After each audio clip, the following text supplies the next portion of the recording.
কি ব্যাপার আইদ আহমেদ, আমার অতীতে প্রবেশ করেছে অথচ আমার অনুমতি নাওনি? Very bad. এই বলে ইমন শিকদার একটা কাগজে আইদের নাম লিখে সেটা হাতের মুঠোয় মুড়িয়ে চেপে ধরল। বর্তমান সমাজে আইদের পেটে প্রচণ্ড ব্যথা শুরু হয়ে গেল। আইদ নিঃশ্বাস নিতে পারছে না।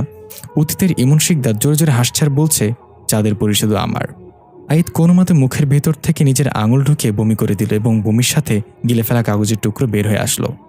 আইদ বের হতে সক্ষম হলো ইমন শিকদারের অতীত থেকে। জোরে জোরে নিঃশ্বাস নিতে লাগলো। আইদ ক্লান্তিতে সেখানে চিত হয়ে শুয়ে পড়ল। কিছুক্ষণ চোখ বন্ধ রেখে নিজেকে শান্তভাবে ভাবতে লাগলো, ইমন শিকদার ওই মেয়েটাকে চাঁদের পরি বলছে কেন? কে এই মেয়েটা? আর ইমন শিকদারের উদ্দেশ্য কি? সে কি করতে যাচ্ছে? তখনই আইদের ফোন বেজে উঠল। আইদ আস্তে আস্তে উঠে টেবিলের ওপর থেকে ফোন নিয়ে দেখলো ইকরি কল করেছে। আইদ কল রিসিভ করে বলল, পৌঁছে গিয়েছ? ইকরি ওপাশ থেকে বলল, হ্যাঁ, পৌঁছে আমার কাজ সম্পন্ন করেছি আমি। সে লাশ উঠিয়ে জানাজা পড়িয়ে আবার কবরস্থানে দাফন করে দিয়েছি, সাথে আমার আব্বুকেও দাফন করেছি। শত হোক, সে তো আমার আব্বু। আইদ বলল, হ্যাঁ, ভালো করেছ। ইকরি আমতামতো করে বলল, আপনার কণ্ঠটা এত ক্লান্ত লাগছে কেন? আপনি ভালো আছেন তো? আইদ একটু হেসে বলল, ভালো আছে এই কথাটা সবাইকে বলা যায়, কিন্তু আমি ভালো নেই এই কথাটা বলার জন্য স্পেশাল মানুষের দরকার হয়। হয়তো এখন আমার লাইফে সেই স্পেশাল মানুষটি আসে না। আমি বলবো আমি ভালো আছি। ইকরি কিছু বলতে যাবে তখনই নেটওয়ার্ক সমস্যার কারণে কলটা কেটে গেল। আমরা দেখতে পাই ইকরি তার আব্বুর কবরের সামনে দাঁড়িয়ে আছে মন খারাপ করে। রাপসি এসে পেছন থেকে ইকরির কাঁধে হাত রেখে বলল, এখন কি করবি? তোর আম্মুরও তো কোনো খোঁজ নেই। সে নাকি তো দাদা বাড়ি তো আসেনি, তাহলে কোথায় গেল? ইকরি চিন্তিত হয়ে বলল, জানি না রে, আমি পাগল হয়ে যাচ্ছি, কি করব কিছুই বুঝতে পারছি না। আম্মু যেন অনেক টেনশন হচ্ছে। আব্বুর মৃত্যুর খবর শুনলে আম্মু অনেক কষ্ট পাবে। রাফসা বলল, যদি তোর আম্মু... ইকরি রাফসাকে থামিয়ে বলল, না, এটা বলিস না, আমার মন বলছে আম্মু বেঁচে আছে। তখনই পেছন থেকে একটা ভারী কণ্ঠ বলে উঠল, ইকরি, তুমি কি আমার সাথে যাবে? ইকরি এবং রাফসিয়া চমকে গিয়ে পেছনে তাকিয়ে দেখলো একটা বৃদ্ধ গাছ দাঁড়িয়ে আছে। চুলদারি সাদা রঙের, তবে বেশ স্টাইলিশভাবে রেখেছে সেটা। কালো কোট পরা লোকটা। ইকরি বলল, কে আপনি? আমি আপনার সাথে কেন যাব? লোকটা হেসে বলল, আমার নাম ইমন শিকদার, তোমাকে আমার দরকার। আর আমি তোমার অনুমতি নিতে আসিনি, এসেছি তোমাকে নিয়ে যেতে, চল আমার সাথে। ইকরি একটু রেগে বলল, আমি কেন যাবো আপনার সাথে? আর কোথায় যাব? ইমন শিকদার ভয়ঙ্কর এক হাসিতে বলল, তুমি যাবে আমার সাথে, তোমাকে যেতেই হবে, কারণ তোমার আম্মু আমার কাছে বন্দি। ইকরি অবাক হয়ে বলল, আমার আম্মু আপনার কাছে বন্দি মানে? কেন করেছেন এটা? আমার আম্মু এখন কোথায় আছে? ইমন শিকদার বলল, তোমার আম্মু এখন পর্যন্ত ভালো আছে, কিন্তু তুমি যদি আমার সাথে না আসো তাহলে হয়তো আর কখনো দেখতে পাবে না তাকে। ইকরি রেগে তেড়ে গেল ইমন শিকদারের দিকে, কিন্তু ইমন শিকদার ইকরি হাত ধরে উল্টো ঘুরিয়ে গলা পেঁচিয়ে ধরে কানে কাছে গিয়ে বলল, তুমি বেঁচে থাকলে আমার চাঁদের পরীকে ফিরে আনতে পারবো না আমি, তাই তোমাকে মরতে হবে। এই বলে ইকরির ঘাড়ে আঘাত করে অজ্ঞান করে ফেলল। ইকরি মাটিতে লুটিয়ে পড়ল। রাপসি এটা দেখে নিচের দিকে থেকে একটা লাঠি উঠিয়ে ইমন শিকদারের মাথায় মারল, সেটা ভেদ করে চলে গেল। ইমন শিকদার হেসে রাপসিয়ার দিকে তাকিয়ে বলল, আমি না চাইলে কোনো কিছু আমাকে স্পর্শ করতে পারবে না রাপসিয়া, তুমি এসবের মাঝে এসো না, বাসায় ফিরে যাও, ইব্রাহিম তোমার জন্য চিন্তা করছে। রাপসিয়া অবাক হয়ে জিজ্ঞেস করলো, আপনি আমার আব্বুকে কিভাবে চেনেন? ইমন শিকদার তার হাত বাড়িয়ে চুম্বকের মতো রাপসিয়াকে টেনে নিয়ে এলো তার হাতের মুঠোয়। সে রাপসিয়ার গলা চেপে ধরে বলল, নিজের ছেলেকে কেউ না চেনে নাকি, মাই লাভলি গ্র্যান্ডচাইল্ড? রাপসিয়া অবাক হয়ে চাপা গলায় বলল, দাদু, এটা তুমি? ইমন শিকদার কিছু না বলে রাপসিয়ার গলা চেপে একটু উঁচু করে দূরে ছেড়ে ফেলে দিল। রাপসিয়া একটা গাছের সাথে বাড়ি খেয়ে সেখানে জ্ঞান হারালো। তারপর ইকরিকে উঠিয়ে যখনই সেখান থেকে চলে যেতে ধরবে তখনই পেছনে তার উপস্থিতি টের পেয়ে ইমন শিকদার ঠোঁটের কোণে ভয়ঙ্কর এক হাসি দিয়ে বিড়বিড় করে বলল, ফারদিন চৌধুরী, অবশেষে তুমিও চলে এসেছ। আমরা দেখতে পাই ইমন শিকদারের পেছনে লম্বা চুলওয়ালা গলায় একটা চাঁদের লকেট ঝুলানো ফর্সা করে একটা মধ্যবয়স্ক লোক দাঁড়িয়ে আছে। সে বলল, নিশ্চয় আমাকে এখানে আশা করনি তুমি? ইমন শিকদার পেছনে তাকিয়ে বলল, আমি জানতাম তুমি আসবে, কিন্তু এখানে চলে আসবে সেটা সত্যি আমি আশা করিনি। ফারদিন চৌধুরী বলল, ইকরিকে ছেড়ে দাও ইমন শিকদার, ইকরিকে আমি নিয়ে যাব। তুমি অনেক আগেই মারা গেছো, তাই তোমার কোনো অধিকার নেই চাঁদের পরীকে ফিরিয়ে এনে নিজেকে পুনর্জন্ম করানো। আমি মারা গিয়েছি মাত্র ৪৫ বছর আগে, তাই তোমার চেয়ে আমার অধিকার বেশি। ইমন শিকদার রেগে বলল, আমার পথ থেকে সরে যাও ফারদিন, নাহলে পথ তোমার নিচ থেকে সরে যাবে। ইকরিকে আমি নিয়ে যাবই, আমি চাঁদের পরীকে ফিরিয়ে এনে আবার নতুন জীবন লাভ করব। ফারদিন চৌধুরী হাসতে হাসতে বলল, তোমার কি মনে হয় আইদ আহমেদ তোমাকে এটা করতে দিবে? তুমি নিশ্চয় জানো আইদের সাথে শক্তিতে তুমি পারবে না, কারণ সে এখনো জীবিত। ইমন শিকদার বলল, আইদকে আমি বুদ্ধিতে পরাস্ত করব, তুমি আমার কাজ আমাকে করতে দাও। এই বলে ইমন শিকদার ইকরিকে উঠিয়ে নিয়ে যেতে নিলেই ফারদিন চৌধুরী এক ঝটকা এসে ইমন শিকদারকে ধাক্কা দিয়ে অনেকটা দূরে ফেলে দিল। ইকরি ছিটকে গিয়ে পাশেই পড়ল। ইমন শিকদার আর ফারদিন চৌধুরীর মাঝে তুমুল লড়াই শুরু হয়ে গেল, কেউ কাউকে ছাড় দিচ্ছে না। এর মাঝে ইকরির জ্ঞান ফিরে এলো। চোখ খুলে দেখলো দুজন লড়াই করছে। ইকরি কিছুই বুঝতে পারছে না তারা কেন লড়াই করছে। এদিকে ইকরির জ্ঞান ফিরেছে সেটা তারা খেয়ালই করলো না। ইকরি আস্তে আস্তে উঠে সুযোগ পেয়ে তাদের চোখে আড়ালে পালিয়ে গেল। লড়াইয়ের এক পর্যায়ে ফারদিন চৌধুরী দেখলো ইকরি সেখানে নেই। ইমন শিকদার ঘুষি উঠিয়ে ফারদিনের দিকে আসতেই ফারদিন তার হাত ধরে বলল, থামো, আমরা যার জন্য লড়াই করছি সে তো গেয়া। ইমন শিকদার তাড়াতাড়ি করে তাকিয়ে দেখলো আশেপাশে কোথাও ইকরি নেই। রাগে ক্রোধে চিৎকার করে জোরে এক ঘুষি মেরে ফারদিনকে উড়িয়ে ফেলল। এদিকে আমরা দেখতে পাই আইদ ইকরির বিপদের সংকেত পেয়ে তাড়াতাড়ি করে বাসা থেকে বের হচ্ছে ইকরির কাছে যাওয়ার জন্য। হাকিমা সালমাকে ডাক দিয়ে বলল, ইকরির যেন কিছু না হয়, আমি পৌঁছানোর আগে তোদেরকে যেন ইকরির সাথে দেখি। সালাম এবং হাকিম বলল, যে হুকুম ওস্তাদ, আমরা থাকতে ভাবির কোনো ভরসা নাই। এই বলেই দুজনে ফুরুত করে চলে গেল। আইদ গাড়িতে উঠে গেট পার হতেই দেখলো ইকরি দৌড়ে আসছে। আইদ তাড়াতাড়ি গাড়ি থামিয়ে নেমে দৌড়ে গেল ইকরির দিকে। ইকরি দৌড়ে এসে আইদকে ঝাপটে ধরল এবং জ্ঞান হারালো। আইদ তাড়াতাড়ি ইকরিকে বাসায় নিয়ে এসে বিছানায় শুয়ে দিল। তারপর পানি এনে ইকরির মুখে ছিটিয়ে দিল, কিন্তু ইকরির কোনো হুঁশ নেই। আইদ দেখলো ইকরির সারা শরীরে মাটি লেগে আছে। নিশ্চয়ই কিছু একটা হয়েছে। ইকরির চেহারায় এখনো ভয়ের ছাপ। আজকে কাজের খালাও আসেনি। ইকরির ময়লা জামাকাপড়গুলো বদলাতে হবে, কিন্তু কি করবে এটা? তখন হাবিবার আত্মা এসে বলল, ভাইয়া আপনি বাইরে যান, আমি ইকরির খেয়াল রাখছি। আইদ খুশি হয়ে বলল, সোহানার রুম থেকে একটা ভালো জামা এনে ইকরির জামা বদলে দাও, আর ওর জ্ঞান ফিরলে সাথে সাথে আমাকে জানাবে। এ বলে আইদ বের হয়ে গেল। হাবিবা সোহানার রুম থেকে একটা সুন্দর জামা এনে ইকরির পোশাক বদলে দিল। তারপর পানিতে কাপড় ভিজিয়ে ইকরির চেহারা মুছে দিল।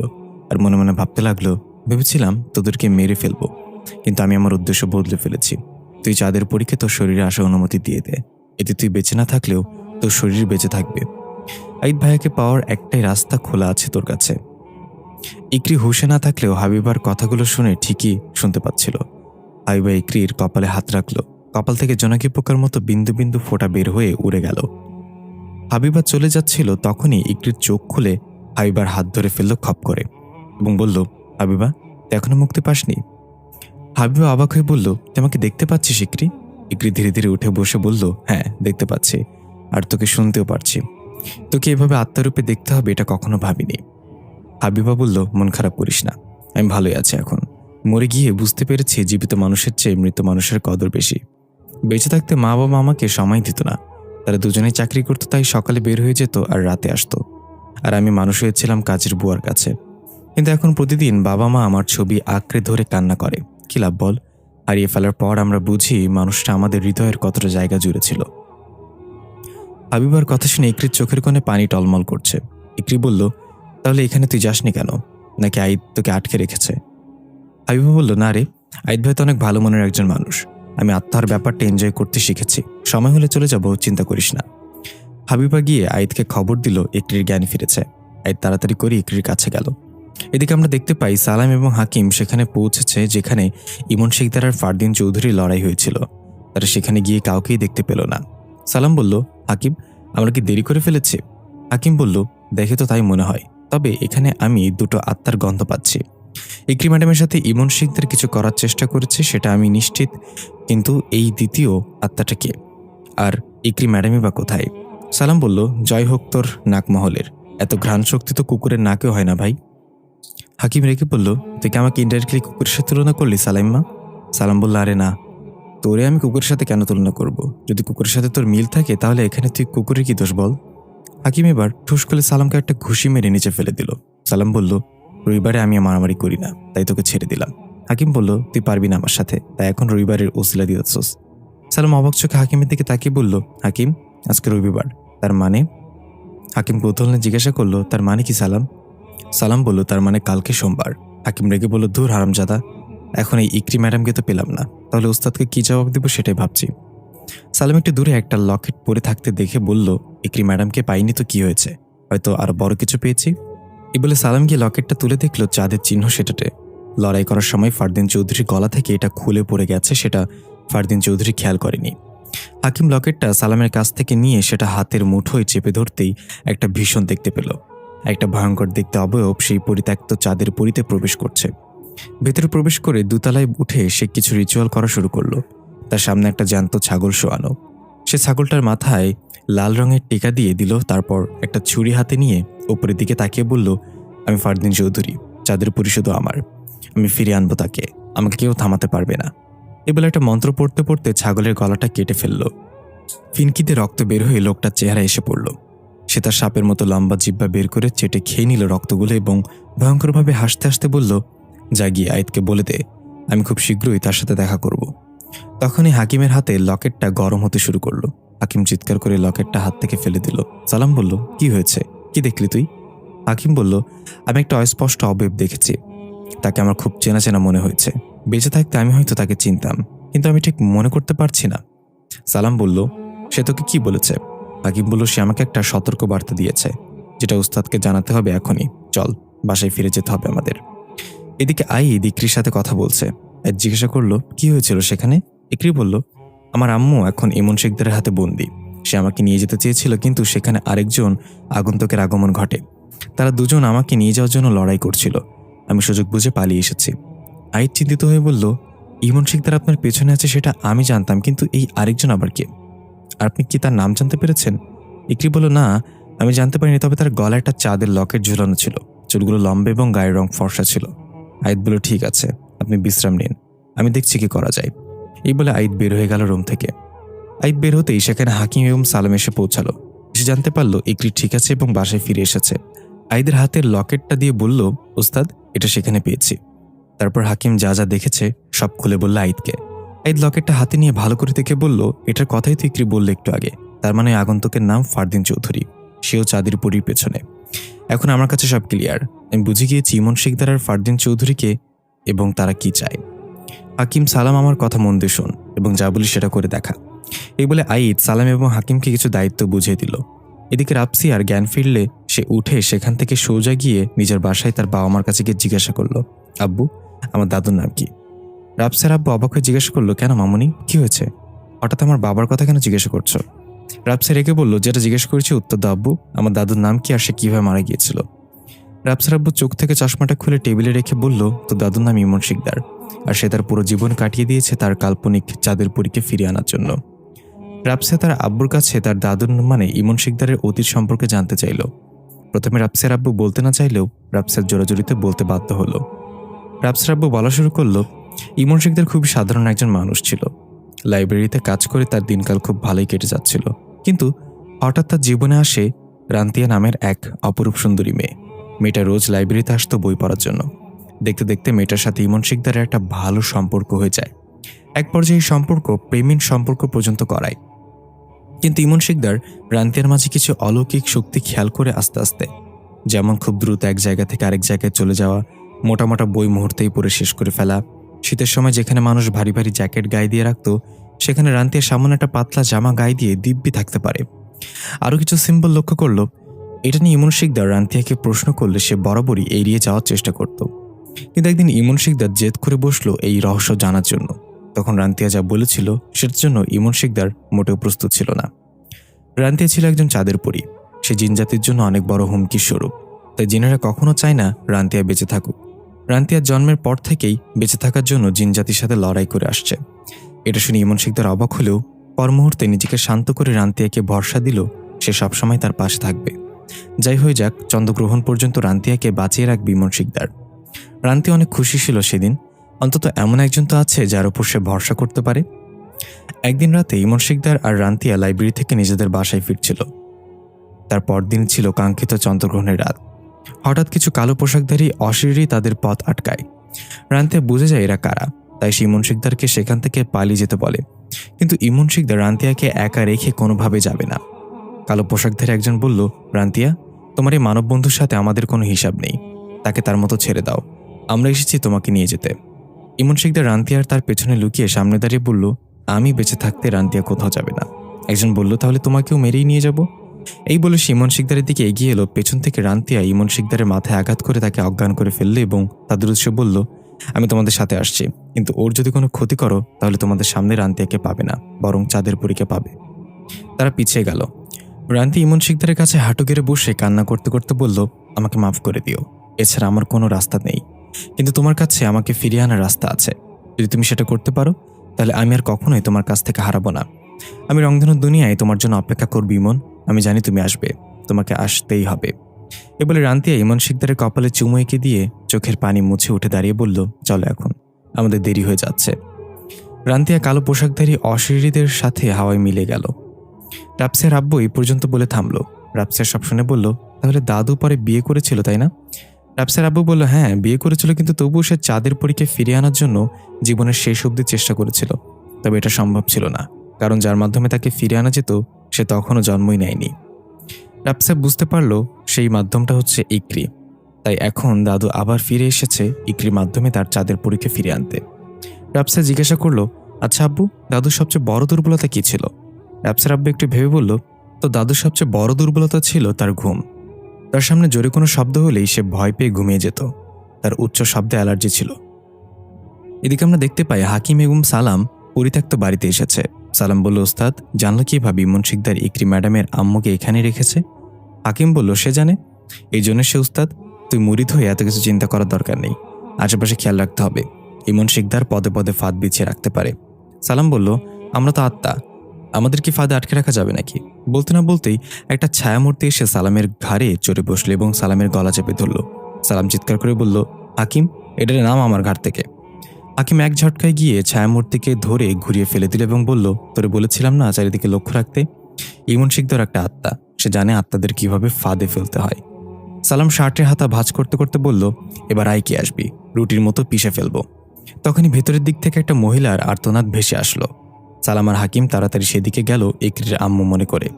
তারা গিয়ে দেখলো একটা মহিলা দেয়ালের দিকে মুখ করে দাঁড়িয়ে অদ্ভুত এক ভাষায় কি যেন বলছে বিড়বিড় করে। সালাম আর হাকিম দুজনের দিকে তাকিয়ে তার দিকে এগিয়ে যেতে লাগলো। হাকিম ডাক দিল, আন্টি। সে কোনো সাড়া দিল না। সালাম ডাক দিল, খালাম্মা, এটা কি আপনি? এবারে কোনো সাড়া নেই। তাই হাকিমকে আস্তে করে তার কাঁধে হাত রাখতেই সে ভয়ঙ্করভাবে গর্জন করে পেছনে তাকালো। এটা ছিল একটা আত্মা। সে হাকিমকে ধাক্কা দিয়ে ছুঁড়ে ফেলে দিল। হাকিমকে দেয়ালের সাথে বাড়ি খেলো। সালাম এগিয়ে গেলেও সালামকেও আঘাত করে ফেলে দিল। হাকিম বলল, কি রে, তুই না রুটির মতো পিষে ফেলবি, এখন করছিস না কেন? সালাম বলল, বেলুন পিড়া আনতে ভুলে গেছি ভাই, এখন আপাতত দুজন মিলে ভাত খাই চল। এই বলে দুজন মিলে আত্মার সাথে লড়াই করতে লাগলো। মার খেয়ে সালাম বলল, আমি মহিলাদের গায়ে হাত তুলি না, পারলে বেড়া মানুষের আকৃতি ধারণ করে আয়। এটা বলার সাথে সাথে সে ভয়ঙ্কর এক পুরুষ আকৃতি ধারণ করলো। হাকিম বলল, এটা বলা কি জরুরি ছিল? মহিলা তো ভালোই ছিল, এটা তো আরো ভয়ঙ্কর। সে আরো ভয়ানকভাবে আক্রমণ করলো সালাম আর হাকিমের ওপর। অনেকক্ষণ লড়াইয়ের পর এক পর্যায়ে আত্মাকে ঘায়েল করতে সক্ষম হলো।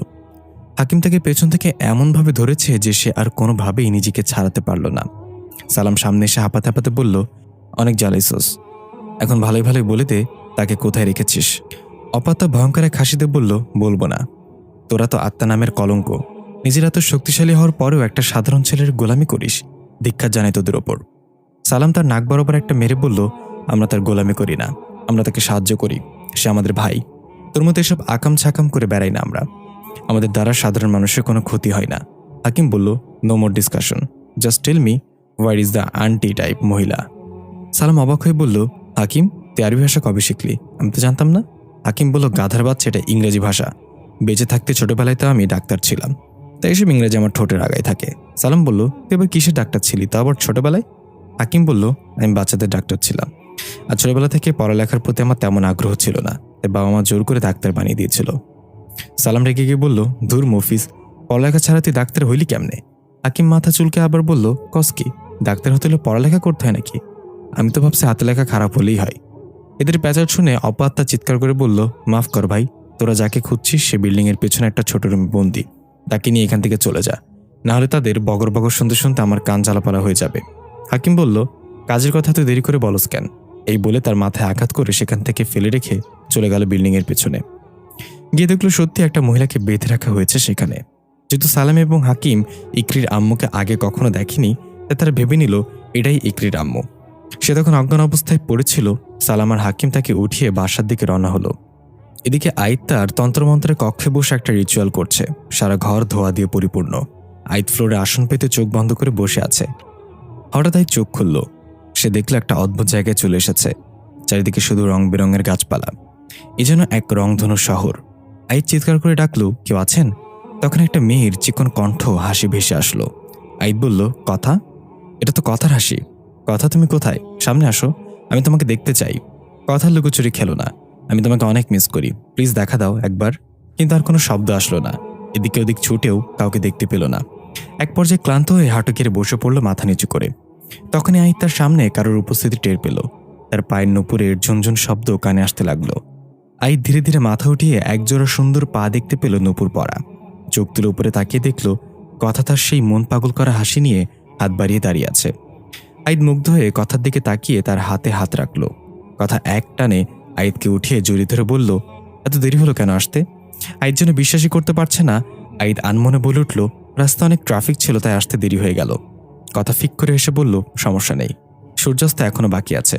রংধনুর দুনিয়ার প্রতি 100 বছর পরপর সূর্যাস্ত হয় একবার। পৃথিবীর 10 বছর সমান এখানকার 100 বছর। তোমার মনে হয় আমি 10 বছর ধরে তোমার থেকে দূরে, তাই না? কিন্তু আমি গত 100 বছর ধরে তোমার পথ চেয়ে তাকিয়ে আছি। আইদ বলল, এখন তো চলে এসেছি, আমি আর কোনোদিন তোমাকে ছেড়ে যাব না। কথা এসে বলল, এই আশাটা তোমার স্বপ্ন আইদ। ইকরিকে প্রস্তুত করে তোমাকে আসতে হবে।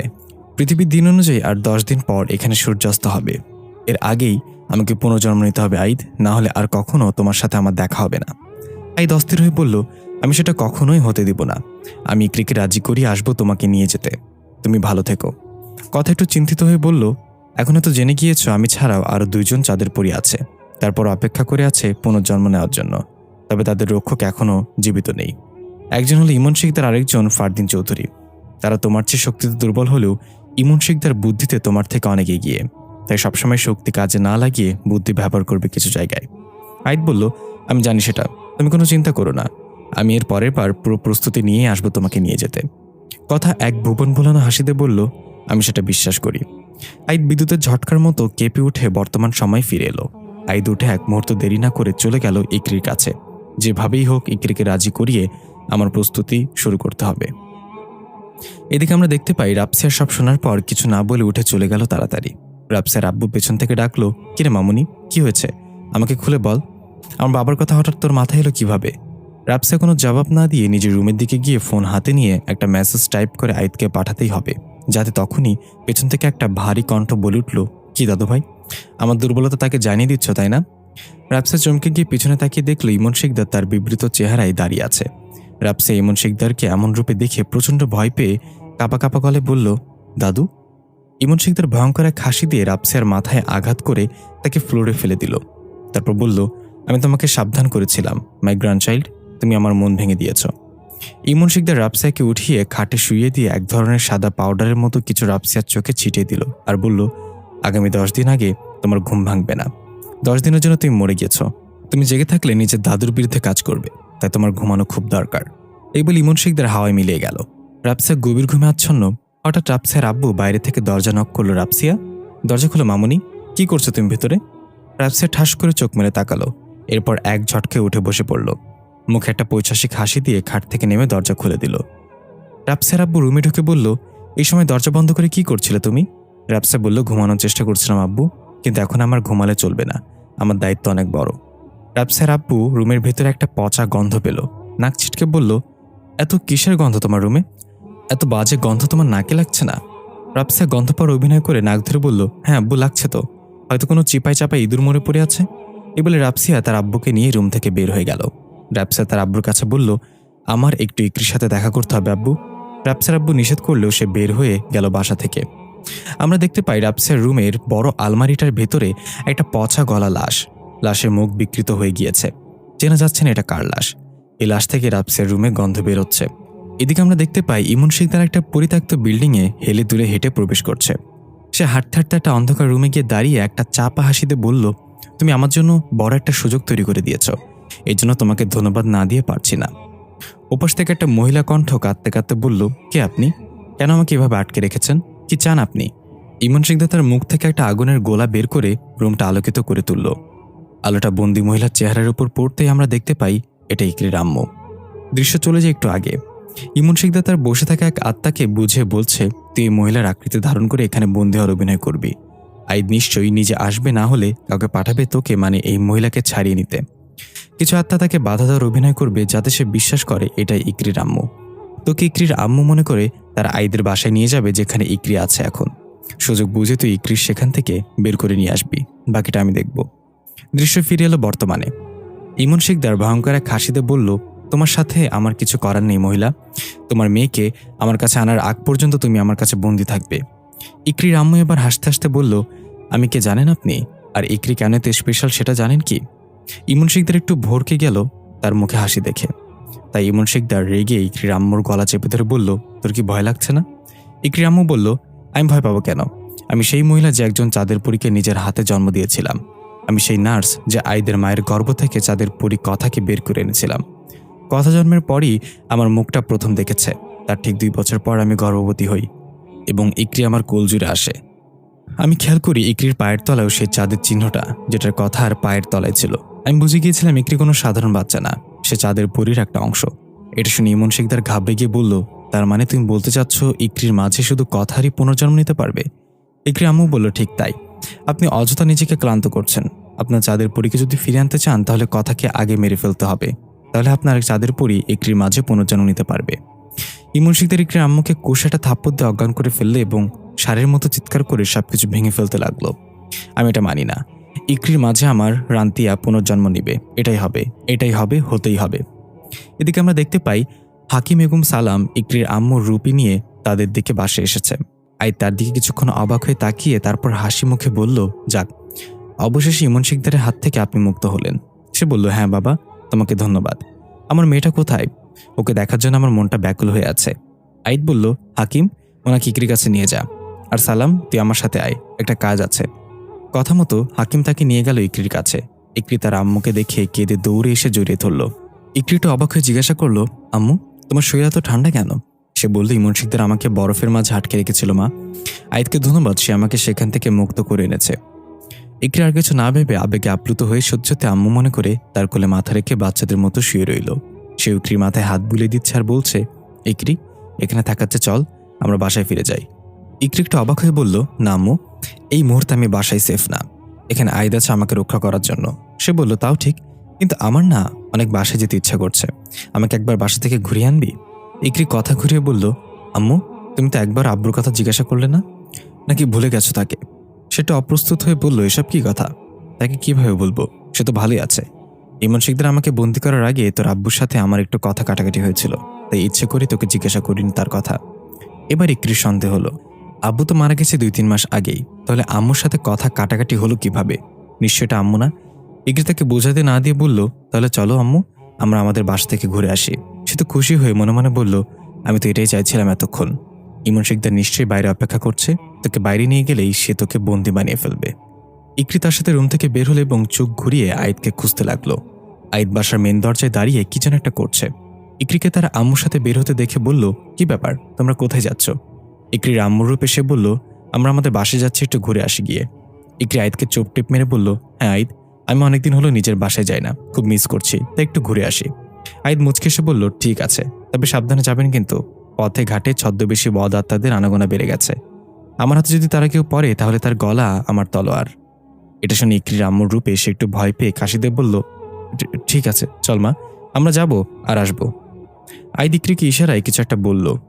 ইকরি পেটে চাপ দিয়ে বলল, আম্মু একটু দাঁড়াও, আমি ওয়াশরুম থেকে আসছি, ব্লেন্ডারটা মনে হয় খারাপ হয়ে গেছে। এই বলে ইকরি ওয়াশরুমে চলে গেল। ইকরির আম্মুর রূপে সে বাইরে চিন্তিত চেহারা নিয়ে অপেক্ষা করতে লাগলো। আইদ তার কাছে গিয়ে বলল, কি হয়েছে আন্টি, আপনাকে কেমন চিন্তিত দেখাচ্ছে কেন? আমাকে বলতে পারেন, এমনিতেও আমি আপনার মেয়ের জামাইয়ের বয়সী। সে এক প্রকার জোর করে মুখে হাসি এনে বলল, না না, তেমন কিছু না, আমি ঠিক আছি। এর মাঝে ইকরি ওয়াশরুম থেকে ফিরে এসে বলল, চল আম্মু, বাকিটা বাসায় গিয়ে করব। তারা দুজন বের হয়ে গেল। যাওয়ার সময় ইকরি পেছনের দিকে তাকিয়ে একটা শয়তানি হাসি দিল। আইদ একটু হেসে ভিতরে চলে গেল। ইকরি এবং তার আম্মু রূপে সে রাস্তা দিয়ে হাঁটছে। ইকরি একটু আগে হাঁটছে, সে পেছনে। হঠাৎ ইকরি পেছনে তাকালে দেখলো তার আম্মু নেই। চারিদিকে চোখ বুলিয়ে কোথাও দেখতে পেল না। হঠাৎ পেছন থেকে ইকরির কাঁধের হাত রাখতেই চমকে গিয়ে পেছনে তাকিয়ে দেখলো ইমন শিকদার প্রাপ্তির হাসি নিয়ে দাঁড়িয়ে আছে। ইকরি কিছু বলার আগে ইমন শিকদার তার চোখে কিছু একটা ফু দিয়ে মেরে দিল। ইকরি অজ্ঞান হয়ে গেল। ইমন শিকদার ইকরিকে নিয়ে চলে গেল। দূর থেকে লুকিয়ে এটা আইদ দেখতে পেল এবং মুচকে হাসলো। হঠাৎ আইদের পেছনে ইকরি এসে বলল, প্ল্যান কাজ করছে তাই না? আইদ বলল, করতেই হবে। তার পেছনে হাকিম এসে বলল, ওস্তাদ, আমরা কি তার পিছু নিব না? সে যদি প্ল্যান ধরে ফেলে তাহলে সালামের ক্ষতি হতে পারে। দৃশ্য চলে গেল একটু আগে। আইদ ইকরির আম্মুকে দেখে বুঝে ফেলেছিল এটা ইকরির আম্মু না, তাই সে না বোঝার ভান করে তাকে ইকরির সাথে দেখা করতে পাঠিয়ে দেয়। আইদ জানতো ইকরিও ধরে ফেলবে এটা, তাই আইদ সালামকে বুঝিয়ে দেয় ইকরি যখন ওয়াশরুমের বাহানায় এই ছদ্মবেশী থেকে আড়াল হবে তখন তুই ইকরির রূপ ধারণ করে তার সাথে বাসা থেকে বের হবি। তারপর নিশ্চয়ই ইমন শিকদার তোকে নিয়ে যাবে তার তন্ত্রমন্ত্র করার জায়গায়। আর আমিও এটাই চাই। ইমন শিকদারের তন্ত্রমন্ত্রের জায়গা সম্পর্কে জানতে পারলে আমরা তাকে থামাতে পারবো। তুই ইকরির রূপ ধারণ করে সেখানে পৌঁছে আমাকে একটা সিগন্যাল পাঠাবি, আমি চলে আসব। সালাম বলল, কিন্তু ওস্তাদ, ইমন শিকদার একটা ঘাওড়া মাল, সে তো অবশ্যই বুঝে ফেলবে এটা ইকরি না, তাহলে তো আমার ব্যান্ড বাজাবে। আইদ বলল, সেই ব্যবস্থা আমি করেই দিব। এই বলে আইদ নিজের হাতে থাকা একটা গাছের লতা সালামকে খেতে দিল এবং বলল, এটা খেলে 24 ঘন্টা পর্যন্ত তুই যেই রূপ ধারণ করে থাকবি সেটাই সত্যি মনে হবে। ইমন শিকদারের বাপেরও ক্ষমতা নেই তোকে ধরার। সালাম হেসে বলল, তাহলে তো ভালোই। উল্টা আমি এবার ইকরি ম্যাডামের রূপ ধারণ করে ইমন শিকদারের মাথা খারাপ করে দিব। সে সাপ দেখেছে, সাপের গর্ত দেখেনি, আগুন লাগিয়ে দিব আমি। আইদ বলল, তুই এসব ডায়লগ কবে শিখলি? সালাম বলল, শিখতে হবে ওস্তাদ, শিখতে হবে। হাকিম বলছে মেয়েদের পটাতে হলে ভালো ভালো ডায়লগ মারতে হয়, ওনাকে এসব ডায়লগ মেরেই হাবিবাকে পটিয়েছে। আইদ হেসে বলল, আয় রে গাধা, ডায়লগ মারলে যদি মেয়েরা পটে যেত তাহলে দীপজল কেন মেয়েদের জোর জোর করে পাট খেতে নিয়ে যেত? সে তো ডায়লগের রাজা। সালাম মাথা চুটকে বলল, তাই তো, আপনার কথায় তো যুক্তি আছে ওস্তাদ। তাহলে কি হাকিম আমাকে উল্লু বানাইছে? আইদ বলে, বানাবে কি, তুই তো উল্লুই। এখন যা, যেভাবে বলেছি সেভাবে কাজ কর, কোনো ভুল যেন না হয়। দৃশ্য ফিরে এলো বর্তমানে। আইদ ইকরিকে বলল, এবার আমি ইমন শিকদারের গেম ওভার করে ছাড়ব। সে নিজেকে অনেক জিনিয়াস মনে করে, সে ভুলে যায় বাপেরও বাপ থাকে। হাকিম পেছন থেকে বলল, হ্যাঁ, তাকে আমার দাদা বলে ডাকি। আইদ হাকিমের দিকে চোখ বড় করে তাকালে হাকিম চলে যেতে যেতে বলল, হাবিবা তুমি কোথায়? চলো, আমাদের মিশনে যেতে হবে। হঠাৎ ইকরি লক্ষ্য করলো দূরে রাপসি আসছে। আইদকে দেখে এটা জানালে আইদ বলল, দেখি সে আবার কি দুঃসংবাদ নিয়ে আসছে, তাকে মোটেও স্বাভাবিক লাগছে না। রাপসি এসে বলল, আইদ ভাইয়া, ইমন শিকদার তার চাঁদের পরীকে ততক্ষণ ফিরে আনতে পারবে না যতক্ষণ আপনার চাঁদের পরী মারা না যায়। ইকরির মাঝে শুধু কথায় ফিরে আসতে পারবে, কথা মারা গেলে অন্য চাঁদের পরী সুযোগ পাবে। তাই ইমন শিকদার এখন তার পরিকল্পনা পরিবর্তন করে কথাকে মারার প্ল্যান করছে। এটা শুনে আইদ প্রচণ্ড রেগে ঘুষি মেরে দেওয়াল ফাটিয়ে ফেলল এবং বলল, সেটা আমি হতে দিব না, আমি যাচ্ছি তাকে তার জায়গায় পাঠাতে। রাপসি, আপনি আর ইকরি বাসায় থাকবেন, কোনোভাবেই আমি না আসা পর্যন্ত বাসা থেকে বের হবেন না। ইকরি বলল, আমিও যাব আপনার সাথে, আমি আপনাকে সাহায্য করতে পারি। আইদ বলল, না, আমি একাই যাব, কারণ তুমি ইমন শিকদারের কাছে থেকে যত দূরে থাকবে তোমার জন্য ততই ভালো। রাপসা বলল, হ্যাঁ ইকরি, আইদ ভাই ঠিক বলেছে, আমাদের বাসায় থাকাই ভালো হবে। আর আইদ ভাই, একটা জরুরি তথ্য, ইমন শিকদারের দুর্বলতা হচ্ছে তার উঁচু শব্দে অ্যালার্জি আছে, জোরে শব্দ হলে সে ঘুমিয়ে যাবে। আইদ অবাক হয়ে বলল, আপনি তার সম্পর্কে এত কিছু কিভাবে জানলেন? রাপসা বলল, কারণ সে আমার দাদু। আইদ এবং ইকরি দুজনে অবাক হয়ে গেল। রাপসা বলল, হ্যাঁ, সে আমার দাদু। এখন এটা জেনে রাখেন, বাকিটা পরেও বলা যাবে। এখন আপনি যান, তাকে থামাতে হবে। আইদ বলল, ঠিক আছে, আমি যাচ্ছি, আপনারা নিজের খেয়াল রাখবেন। এই বলে আইদ চলে গেল ইমন শিকদারকে থামাতে। সালাম ইতোমধ্যে সিগন্যাল পাঠিয়ে দিয়েছে। ইকরি রাপসিয়া বাসায় ফিরে গেল। আমরা দেখতে পাই রাপসিয়ার ঠোঁটের কোণে রহস্যময় এক হাসি। আইদ সালামের পাঠানো সিগন্যাল অনুযায়ী শহর থেকে অনেকটা দূরে শুনশান এলাকায় চলে আসলো। রাত এখন প্রায় 2টা বাজে। এদিকে মানুষজন বাসা বাড়ি তেমন নেই বললেই চলে। রাস্তাও সম্পূর্ণ ফাঁকা।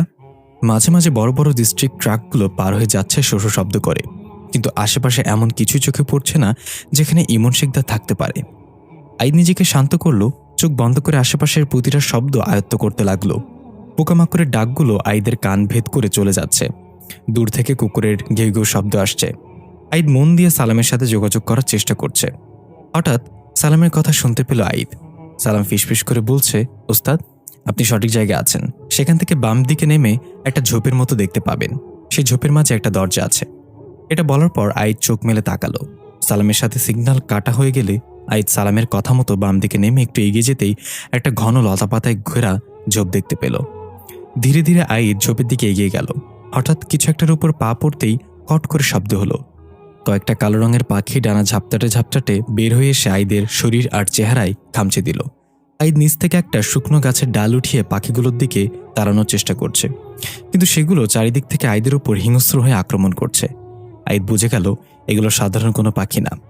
প্রতিটা পাখির চোখ লাল টকটকে, আধারের মাঝেও আগুনের মতো জ্বলছে। আইদ চোখ বন্ধ করে কিছু একটা পড়ে হালকা মুচকি হাসলো। তারপর চোখ খুলে তাকালো, দেখা গেল আইদের চোখও ভয়ঙ্কর রকম লাল হয়ে গিয়েছে। আইদের চোখ থেকে আগুনের রোশনি বের হচ্ছে। একটা পাখি আইদের চোখের দিকে তেড়ে আসলো মুখ খুলে ডাক দিয়ে। আইদ খপ করে সেটার গলা ধরে শরীর থেকে আলাদা করে ফেলল। এটা দেখে বাকি পাখিগুলো এবার নিজেদের রূপে ফিরে এলো। তারা মূলত ছিল অশরীরী ছায়া। আইদ বলল, কি হলো, তোদের কি দাওয়াত দিয়ে আনতে হবে নাকি? আয়, আমাকে মারবি না? তাদের মাঝে একজন ভয়ঙ্করভাবে আইদের উপর চড়া হলে আইদ উল্টো ঘুরে তাকে পেছন থেকে ঘাড় মুটকে দিল ঠাস করে। সে নিচে পড়ে ধোয়ার মতো হাওয়ায় মিলিয়ে গেল। এটা দেখে বাকিগুলো ঘাবড়ে গিয়ে সেখান থেকে পালাতে লাগলো। আইদ দৌড়ে এক একটাকে ধরছি ইচ্ছে মতো ধোলাই করে শেষ করে ফেলল এবং হাত ঝেড়ে সেই ঝোপের দিকে এগিয়ে এলো। ঝোপের মাঝে দরজাটা খুলে ভেতরে প্রবেশ করতে আইদ যেন অন্য এক দুনিয়ায় পৌঁছে গেল।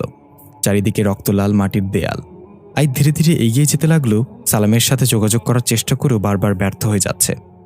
এদিকে আমরা দেখতে পাই ইকরি এবং রাপসিয়া বেলকনিতে বসে আছে। হাকিম এবং হাবিবা বাইরে বসে গল্প করছে, যা ইকরিরা দেখতে পাচ্ছে না। হাকিম লক্ষ্য করলো রাপসিয়া বারবার তাদের দিকে তাকাচ্ছে আর চোখে। হাকিম হাবিবাকে বলল, আচ্ছা, তুমি তো রাপসিয়ার উপর আক্রমণ করে তাকে জখম করেছিলে। তুমি তখন একটা খারাপ আত্মা ছিলে। তুমি প্রতিশোধের স্পৃহায় পাগল ছিলে। তাহলে তাকে একেবারে না মেরে আহত অবস্থায় ছেড়ে দিয়েছিলে কেন? হাবিবা রাপসিয়ার দিকে একটু তাকিয়ে দেখলো সে ইকরির সাথে হেসে হেসে কথা বলছে। হাবিবা বলল, হাকিম ভাইয়া, আমি কি বলবো জানি না, তবে আমি রাপসিয়াকে যেভাবে মেরেছি তাতে ওর বেঁচে থাকা কোনোভাবেই সম্ভব না। সত্যি বলতে আমিও অবাক হয়েছি ওকে জীবিত দেখে। হাকিম বলল, তার মানে তুমি বলতে যাচ্ছ রাপসিয়া বেঁচে থাকাতে একটা ম্যাজিক? হাবিবা বলল, হ্যাঁ, তবে আমি এটা নিয়ে তেমন মাথা ঘামাইনি, কারণ মৃত্যু একমাত্র সৃষ্টিকর্তাই নির্ধারণ করে থাকে। উনি না চাইলে আমরা হাজার চেষ্টা করেও কারোর দেহ থেকে রুহু বের করে আনতে পারবো না। হাকিম পেছনে বেলকনিতে তাকিয়ে দেখল সেখানে ইকরি আর রাপসিয়া নেই। হাবিবাও তাকালো, সত্যি তারা সেখানে নেই। এইমাত্রই তো ছিল। হঠাৎ সামনে থেকে কেউ বলে উঠল, আমাকেই খুঁজতেছো তাই না? হাকিম এবং হাবিবা চমকে গিয়ে সামনে তাকিয়ে দেখল রাপসিয়া দাঁড়িয়ে আছে। হাবিবা অবাক হয়ে জিজ্ঞাসা করলো, রাপসিয়া, তুই আমাদের দেখতে পাচ্ছিস? রাপসিয়া হাই তুলে মুখে হাত দিয়ে বলল, না, দেখতে পাওয়ার কি আছে? তুই তো আমাকে নিজের হাতে মেরেছিস সেদিন, তবু বিশ্বাস করতে পারছিস না? হাকিম বলল, তার মানে তুমি সেদিন সত্যি মারা গেছো? তুমি রাপসিয়ার আত্মা? তাহলে আমরা এটা কিভাবে বুঝতে পারলাম না? রাপসিয়া রহস্যময় একটা হাসিতে বলল, হ্যাঁ, আমি সেদিন হাবিবার হাতে মারা গিয়েছিলাম। তবে ছোট্ট একটা ভুল আছে, আমি রাপসিয়ার আত্মা না। রাপসিয়ার আত্মাকে তো আমি সেদিনই জগতে পাঠিয়ে দিয়েছি। আচমকা পেছন থেকে ইকরি এসে রাপসিয়ার গলায় ছুরি ধরে বলল, কে তুমি তাহলে? রাপসিয়া দুই হাত উঁচু করে আত্মসমর্পণের ভাব করে বলল, ও মাই ডিয়ার, তুমিও শুনে ফেলেছ? তবে আমি তোমাকে নিজে জানাতে যাচ্ছিলাম এটা। ইকরি রেগে মেগে ছুরি রাপসিয়ার গলায় আরো জোরে চেপে ধরে বলল, কথা ঘোরাবে না। কে তুমি বলো? রাপসিয়া কোথায়? রাপসিয়া তার শরীর না ঘুরিয়ে শুধু ঘাড় ঘুরিয়ে ইকরির দিকে পুরোটা ঘুরিয়ে ভয়ঙ্কর এক হাসিতে বলল, আমি চাঁদের পরীদের আজরাইল, জিন রাজ্যের মহামান্য রাজা। এদিকে আমরা দেখতে পাই রাপসিয়াদের পুরো বাসা পচা দুর্গন্ধ ছড়িয়ে পড়েছে। রাপসিয়ার আব্বা আম্মু পুরো বাসা তন্ন তন্ন করে খুঁজেও কোথাও কি মরে পড়ে আছে বের করতে পারছে না। খুঁজতে খুঁজতে রাপসিয়ার রুমে গিয়ে বড় একটা আলমারি খুলতেই রাপসিয়ার আম্মু জোরে চিৎকার করে বেহুশ হয়ে পড়ে গেল। রাপসিয়ার আব্বু দৌড়ে এসে দেখল আলমারিতে একটা বিকৃত পচা গলা মরা দেহ হাত পা ভেঙে ঢুকিয়ে রাখা হয়েছে। রাপসিয়ার আব্বু এখনো বুঝতে পারছে না এটা কার লাশ। নাক মুখ রুমাল দিয়ে পেঁচিয়ে লাশটার দিকে এগিয়ে গিয়ে হাতের দিকে তাকাতে একটা আংটি দেখে বুঝে গেল এটা আর কেউ না, বরং রাপসিয়ার মৃতদেহ। রাপসিয়ার আব্বু আর তাদের মেয়ের এই অবস্থা দেখে নিজেকে আর ধরে রাখতে পারল না, চিৎকার দিয়ে ফ্লোরে বসে পড়ল। তার চিৎকারে পাড়া প্রতিবেশী সবাই চলে আসলো। কেউ তাদের নিজের চোখে বিশ্বাস করতে পারছে না, কারণ বিকেলেই রাপসিয়াকে দেখা গেছে বাসা থেকে বের হয়ে যেতে। তাহলে এটা কিভাবে সম্ভব? এটা রাপসিয়া হলে সে কে ছিল, আর সে রাপসিয়া হলে এটা কার লাশ? কেউ কোনো হিসাব মিলাতে পারছে না। এদিকে আমরা দেখতে পাই ইমন শিকদার ইকরি রূপী সালামকে এখনো চিনতে পারেনি। সে ইকরি রূপী সালামকে সামনে নিয়ে কিছু মন্ত্রতন্ত্র পড়ছে এবং একটা ধূপকাঠি থেকে ইকরির চেহারায় ধোয়া দিচ্ছে। ইকরি রূপী সালাম ধীরে ধীরে সম্পূর্ণ ইমন শিকদারের বশে চলে গেল। ধোয়ার নেশায় সালামের নিজের কোনো হুঁশ নেই। ইমন শিকদার শয়তানের খাসিতে বলল, ইকরি, তুমি এখন সম্পূর্ণভাবে আমার গোলাম। আমি যা বলবো তাই করবে। ইকরি হাত উঠিয়ে সাই দিল ইমন শিকদারের কথায়। ইমন শিকদার চোখ বন্ধ করে অনুভব করলো আইদ তার এখানে ইতোমধ্যে প্রবেশ করেছে। সে ধীরে ধীরে এদিকে আসছে। ইমন শিকদার একটু মুচকে এসে বলল, ইকরি, তোমার জন্য আমরা এই প্রথম হুকুম হচ্ছে, এখন এখানে একটা ছেলে আসবে। সে তোমাকে নিজের কাছে যেতে বলবে। তুমি তার কাছে যাবে এবং পেছন থেকে তার পিঠে ছুরি ঢুকিয়ে দিবে।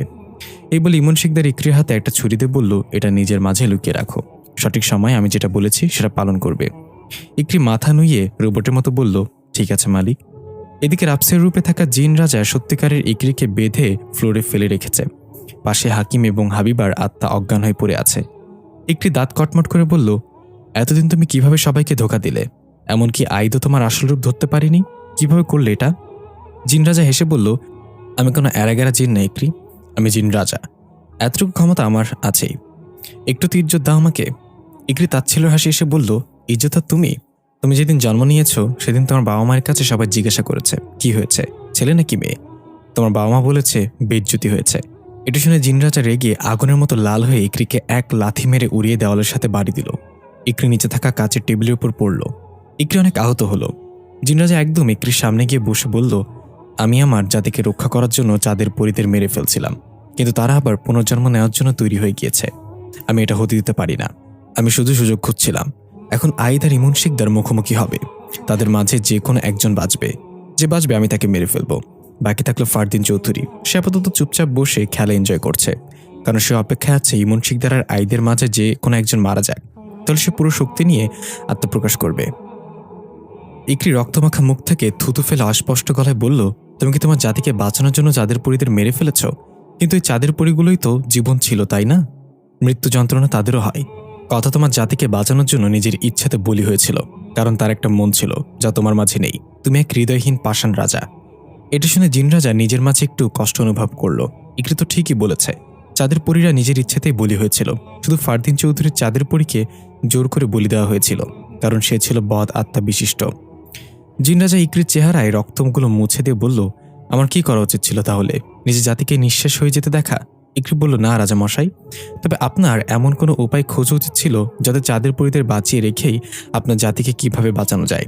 চাবি ছাড়া কোনো তালা হয় না, তেমনি সমাধান ছাড়া কোনো সমস্যা হয় না। আপনি হয়তো এটা সমাধান করার জন্য একটা উপায় জানেন, অন্য কোনো উপায় খোঁজার চেষ্টাই করেননি।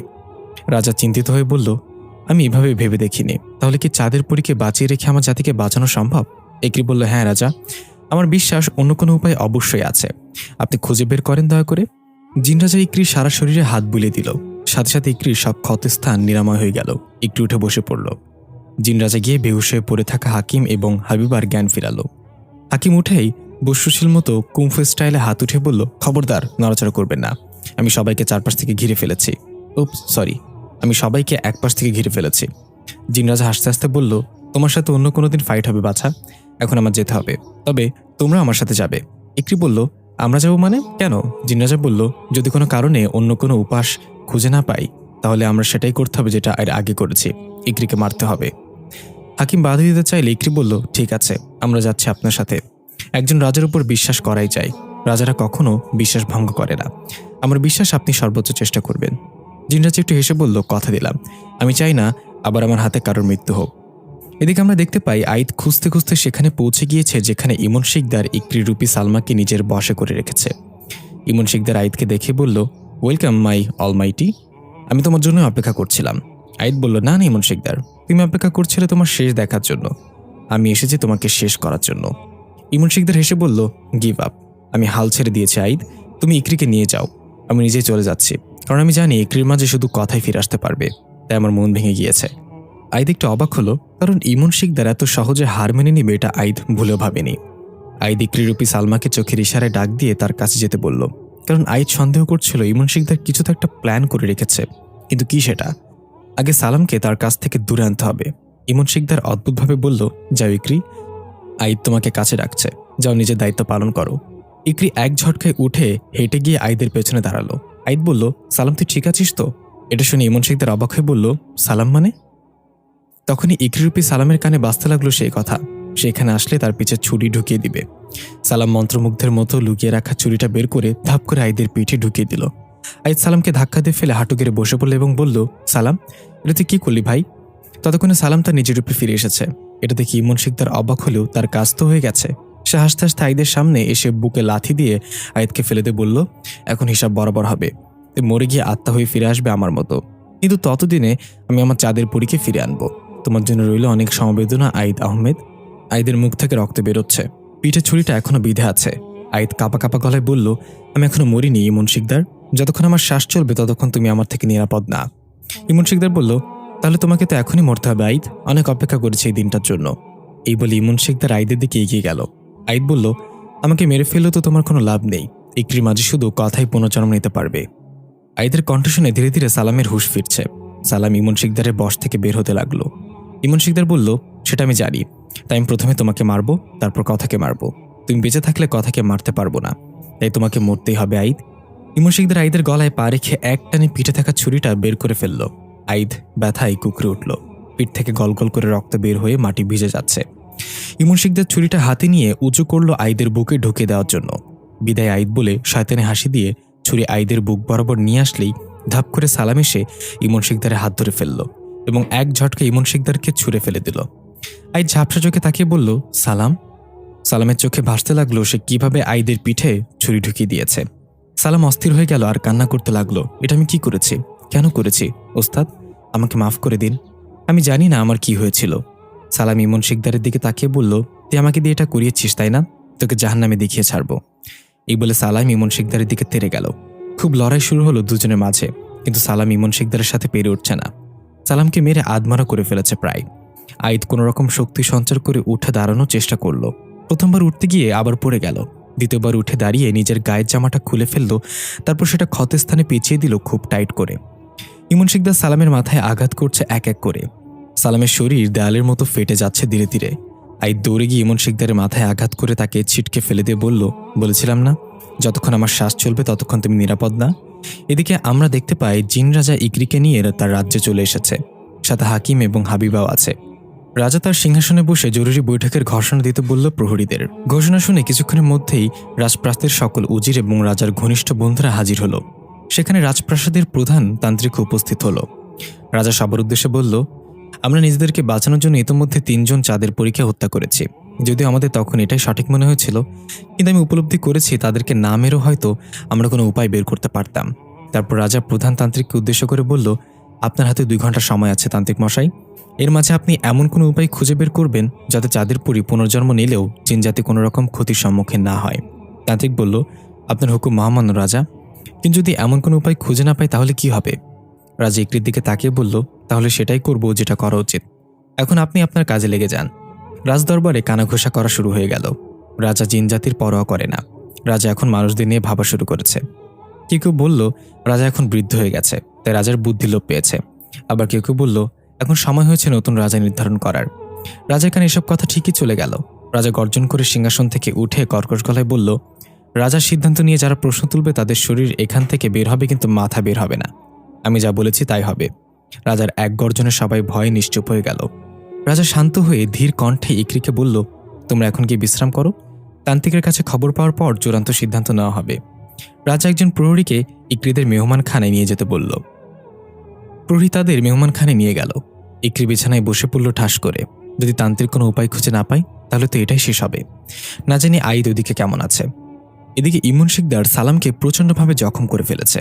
সালাম আহত চেহারায় আইদের দিকে তাকিয়ে শুকনো হাসিতে বলল, উস্তাদ, আমার যদি কিছু হয়ে যায় তাহলে হাকিমকে বলবেন যেন 2টা প্রেম করে একসাথে, একটা ওর নিজের জন্য আর একটা আমার জন্য। আইদ বলল, কিছু হবে না তোর, আমি এখনো বেঁচে আছি। এই বলে আইদ খোরাতে খোরাতে পিঠে হাত দিয়ে চেপে ধরে ইমন শিকদারের সামনে গিয়ে দাঁড়ালো। ইমন শিকদার হাসতে হাসতে বলল, তোমার জন্য আমার মায়া হচ্ছে এখন। আদমরা হয়েও তুমি আমার সামনে দাঁড়িয়ে আছো আমাকে মারার জন্য। আইদ কিছু না বলে নিজের চোখ বন্ধ করে কিছু একটা পড়তে শুরু করলো। আইদ একটা ভীষণ দেখতে পেল। কথা রংধনুর দুনিয়ায় সাদা 3 পিস পরে দোলনায় বসে আছে, দোল খাচ্ছে। আশেপাশে হরেক রকমের পাখপাখালি উড়ে বেড়াচ্ছে, গান করছে। কথা দোলনা থেকে নেমে এসে ফিসফিস করে বলল, এখন সময় হয়েছে তোমার শক্তি প্রকাশ করার। ইমন শিকদারকে নিশ্চিহ্ন করে দাও। এতদিনে তপস্যা করা শক্তি আজকের জন্যই জমা রেখেছ। চোখ খোলা আইদ। আইদ ধপ করে চোখ খুলে তাকালো। আইদের চোখ সম্পূর্ণ লাল টকটকে হয়ে গিয়েছে, চেহারায় কালো দাগ ফুটে উঠেছে। ইমন শিকদারও তার পুরো শক্তি দিয়ে আইদের উপর ঝাঁকিয়ে পড়ল। দুজনের মাঝে তুমুল লড়াই শুরু হলো। এবার ইমন শিকদার সম্পূর্ণ ঘায়েল হয়ে গেল। আইদের সামনে দাঁড়াতেই পারছে না। আইদ তাকে মারতে মারতে প্রায় শেষ করে ফেলেছে। ইমন শিকদার কাকুতি মিনতি করে বলল, থামো আইদ, থামো, আর কত মারবে এই বুড়ো মানুষটাকে? আইদ বলল, 500 টাকা ঋণ ভালো, তবুও বুড়ো মানুষ ভালো না। আমি দূর থেকে অনেক ষড়যন্ত্র করেছি ইমন শিকদার, এবার আর কোনো সুযোগ দেওয়া হবে না। ইমন শিকদার কাঁদতে কাঁদতে বলল, তুমি যেমন নিজের চাঁদের পুরীকে ফিরিয়ে আনার জন্য পাগল, আমিও তাই। তাহলে তোমার আর আমার মাঝে পার্থক্য কি আইদ? আইদ কিছু না বলে চুপ করে রইল। সালামের দিকে তাকিয়ে দেখলো সালাম ধীরে ধীরে নিস্তেজ হয়ে যাচ্ছে। আইদ বলল, আর একটু ওয়েট কর, আমরা এখান থেকে এখনই চলে যাব। তখন ইমন শিকদার সুযোগ বুঝে আইদের ক্ষতস্থানে আঘাত করে বসলো। আইদ মাটিতে লুটিয়ে পড়ল। ইমন শিকদার হাসতে হাসতে দাঁড়িয়ে বলল, এবার দেখা যাবে কে কাকে মারে। তখন আইদের মনে পড়ল ইমন শিকদারের উচ্চ শব্দে অ্যালার্জি আছে। সাথে সাথে আইদ সালামের দিকে তাকিয়ে ইশারায় বলল, চিৎকার দিতে গলা ফাটিয়ে। ইমন শিকদার কিছু বোঝাটার আগেই সালাম তার পুরো শক্তি দিয়ে চিৎকার করে উঠল। চিৎকারের শব্দ আশেপাশে সবকিছু কাঁপতে লাগলো। ইমন শিকদার নিজের কানে হাত দিয়ে বলতে লাগলো, না, এটা করো না, এটা বন্ধ করো। এক পর্যায়ে সালাম চিৎকার থামিয়ে জ্ঞান হারিয়ে পড়ে গেল মাটিতে। ইমন শিকদারের চোখ ধীরে ধীরে বন্ধ হয়ে আসতে লাগলো। সে জবাই করা মুরগির মতো এদিক ওদিক দাপড়াতে লাগলো। এক পর্যায়ে ইমন শিকদার মাটিতে শুয়ে পড়ে ঘুমিয়ে গেল। আইদ অনেক কষ্টে উঠে তাড়াতাড়ি সালামের কাছে গিয়ে বসে সালামকে জাগাতে চাইল। সালাম, এই সালাম, ওঠ, কিছু হয়নি তোর, চোখ খোল। কিন্তু সালাম কোনো সাড়া দিল না। আইদ রেগে বলল, সালাম, আমি হুকুম করছি ওঠ, তুই না উঠলে কিন্তু তোর জন্য যে মেয়ে আমি পছন্দ করে রেখেছি তাকেও হাকিমের সাথে বিয়ে দিয়ে দেবো। এবার সালাম চোখ খুলে বলল, না ওস্তাদ, আমার জিনিস আমাকেই দিবেন। আইদ হেসে বলল, হারামজাদা, নাটক করিস না এখন, উঠে ইমন শিকদারকে বেঁধে ফেল, তারপর ইকরির আম্মুকে খুঁজে নিয়ে আয়, এখানে আশেপাশে কোথাও আছে। সালাম উঠে প্রথমে ঘুমন্ত ইমন শিকদারকে বেঁধে ফেলল, তারপর গেল ইকরির আম্মুকে খুঁজতে। আইদ রক্তাক্ত ছুরিটা উঠিয়ে নিল যেটাতে তাকে আঘাত করা হয়েছিল। তারপর সেখানে আগুন চালিয়ে ছুরিটা গরম করে একটা মন্ত্র পুরে ছুরিটাকে আরও শক্তিশালী করল। কিছুক্ষণ পর ইমন শিকদারের ঘুম ভাঙল। সে নিজেকে বাধা অবস্থায় দেখল এবং আইদ ছুরি হাতে তার সামনে বসে আছে। আইদ বলল, ঘুম ভাঙল তাহলে? ইমন শিকদার একটু মুচকে এসে বলল, তুমি জিতে গেছো আইদ। আমি আমার চাঁদের পরীকে দেয়া কথা রাখতে পারলাম না। দেরি করো না, আমাকে মুক্তি দাও। আইদ বসা থেকে উঠে নিজের ক্ষতস্থানে হালকা চাপ দিয়ে কুঁকড়ে উঠল। সেখান থেকে এখনো রক্ত বেরোচ্ছে। আইদের মাথা কেমন যেন ঘুরছে। তবু শক্তি সঞ্চার করে ইমন শিকদারের গলায় ছুরি ধরে বলল, এটা আমাদের নিয়তি ইমন শিকদার, আমাদের মাঝে যে কোনো একজনই জিতবে, তাহলে তৈরি হয়ে নাও। ইমন শিকদার চোখ বন্ধ করে রান্তিয়াকে স্মরণ করল। রান্তিয়ার পরীর মতো মুখটা তার চোখে ভেসে উঠল। রান্তিয়ার হাসি, কথা বলার ভঙ্গি, অভিমান সবকিছু এক এক করে ভাসতে লাগলো। ইমন শিকদার একটু হাসল। আইদ ছুরি চালিয়ে দিল ইমন শিকদারের গলায়। ধীরে ধীরে ইমন শিকদার আগুনের ফুলকির মতো হাওয়ায় মিলিয়ে গেল। আইদ সেখানে নিচের দিকে তাকিয়ে বসে রইল। কিছুক্ষণ পর সালাম ইকরির আম্মুকে ছাড়িয়ে নিয়ে সেখানে এসে দেখল আইদ হাঁটু গেড়ে নিচের দিকে মাথা দিয়ে বসে আছে। সালাম ডাক দিল, ওস্তাদ, নিয়ে এসেছো ওনাকে, চলেন এখন। কিন্তু আইদ কোনো সাড়া দিল না। সালাম একটু চিন্তিত হয়ে এগিয়ে গেল, আবার ডাক দিল, ওস্তাদ, কিন্তু সাড়া নেই আইদের। সালাম আইদের কাঁধে হাত দিতেই আইদ ধপাস করে লুটিয়ে পড়ে গেল মাটিতে। সালাম চিৎকার করে উঠল, ওস্তাদ! এদিকে আমরা দেখতে পাই তান্ত্রিক আর তার একজন শিষ্য অনেক চেষ্টা করেও অন্য উপায় খুঁজে পেল না। তান্ত্রিক হতাশ হয়ে তার শিষ্যকে বলল, আমাদের সময় শেষ, রাজাকে গিয়ে জানাতে হবে তুমি এখানে থাকো, আমি রাজদরবারে যাচ্ছি। রাজদরবারে পৌঁছে তান্ত্রিক জানালো কোনো উপায় খুঁজে পাওয়া যায়নি। রাজা অনেক হতাশ হলো। ইকরি এবং হাকিমরাও একদম ভেঙে পড়ল। তার মানে এখন একটাই পথ, ইকরির মৃত্যু। রাজা ইকরির কাছে এসে বলল, তোমার কথা মতো আমরা চেষ্টা করে দেখেছি, কিন্তু আমাদের চেষ্টা বিফল হয়ে গেল। ওই একটাই পথ চাঁদের পরীকে ঠেকানোর, তোমাকে মরতে হবে, যাতে চাঁদের পরী ফিরে আসার কোনো মাধ্যমই না থাকে। হাকিম চিৎকার করে উঠল, না, এটা হতে দিব না রাজামশাই, দরকার হলে আমি আপনার বিরুদ্ধে যুদ্ধ করব, তবুও আপনাকে এটা করতে দিব না আমি।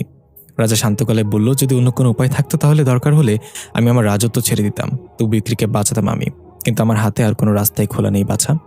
ইকরি বলল, ঠিক আছে মহামান্য রাজা, আপনি আমাকে মেরে ফেলেন, হয়তো আমার মৃত্যুর পর চাঁদের পরী ফিরে আসার জন্য অন্য কোনো উপায় খুঁজে নিবে, না হলে আমার মতো আরেকজনকে জন্ম নিবে, আপনি তাকেও মেরে ফেলবেন। এই মৃত্যুর মিছিল কখনো বন্ধ হবে না, এটা চলতেই থাকবে। রাজা নিরুপায় হয়ে নিচের দিকে মাথা করে জল্লাদকে বলল ইকরিকে নিয়ে যেতে। হাকিম বাধা দিতে চাইলে হাবিবা তাকে থামিয়ে দিয়ে বলল, এখন আর কিছুই করার নেই, চেয়ে চেয়ে দেখা ছাড়া। জল্লাদ ইকরিকে নিয়ে বলি দেওয়ার জায়গায় নিয়ে মাথা নুইয়ে দিল। রাজা মন খারাপ করে অন্যদিকে তাকিয়ে আছে। রাজা বিড়বিড় করে বলছে, জীবনে অনেক হত্যা করেছি, কিন্তু আজকে আমার বুক ভারী হয়ে আসছে, কেন জানি না। আমি নিজ চোখে এই মেয়েটার মৃত্যু মানতে পারছি না। জল্লাদ তার লম্বা তলোয়ারটা উঠিয়ে দাঁড়িয়ে আছে রাজার হুকুমের অপেক্ষায়। রাজদরবারের সবাই নিশ্চুপ হয়ে তাকিয়ে আছে আরও একটা মৃত্যু দেখার জন্য। রাজা নিজেকে শান্ত করে একটা দীর্ঘশ্বাস ফেলে হুকুম দেওয়ার জন্য প্রস্তুত হলো। জল্লাদ তলোয়ার উঠিয়ে এক মনে ইকরির দিকে তাকিয়ে আছে।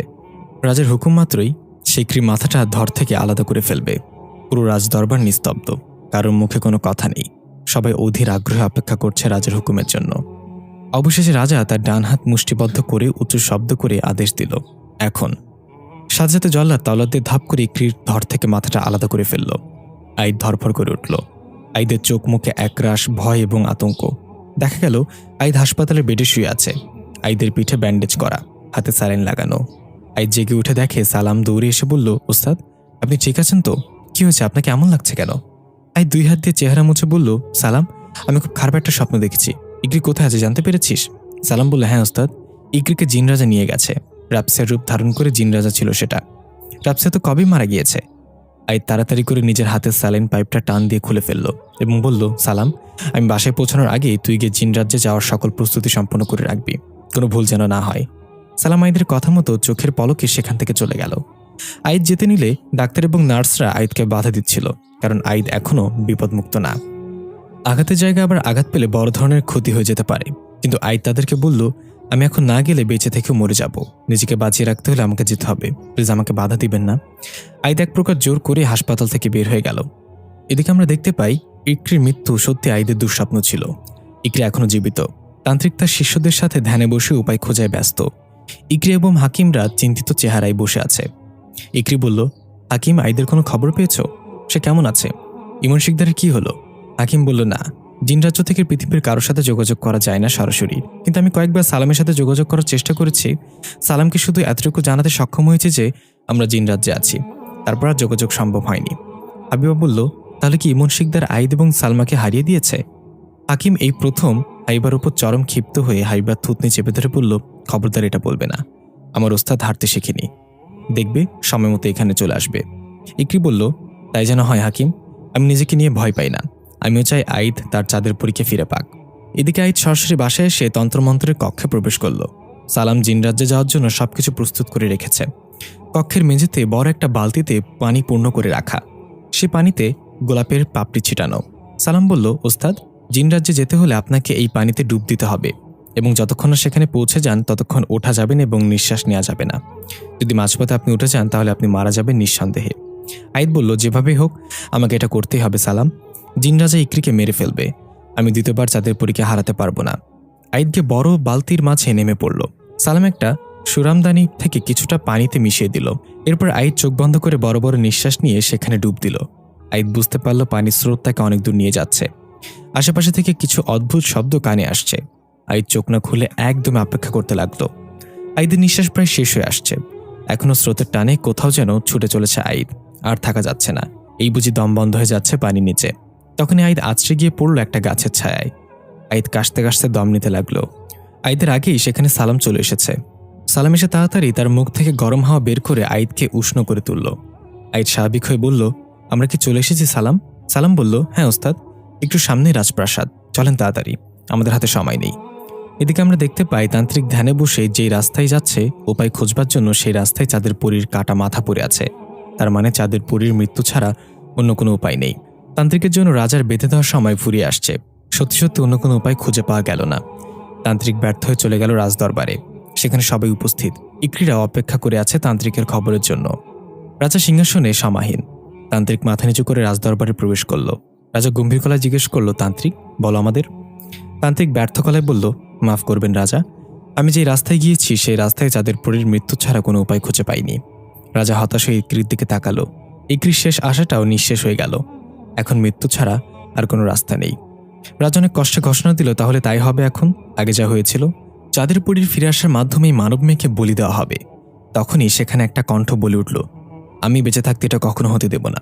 সবাই চমকে গিয়ে তাকালো রাজপ্রাসাদের রাজদরবারে। ইকরি মুখে ভুবন ভালানা হাসিতে বলল, আইদ। প্রহরীরা তীরতলোয়ার নিয়ে আইদের দিকে তাক করল। আইদ বলল, মহামান্য রাজা, আমি আপনার সাথে এখানে দ্বন্দ্বে জড়াতে আসিনি, আর আমি একা আপনার এই বিশাল সৈন্যবাহিনীর সাথে যুদ্ধ করার মতো বোকাও নই। আমি এসেছি আপনার সাথে কিছু কথা বলতে। জিন রাজা হাত উঁচু করে বলল, সবাই নিজের হাতিয়ার নামিয়ে নাও, আর আইদকে আসতে দাও আমার কাছে। আইদ ধীরে ধীরে রাজার দিকে আসলো।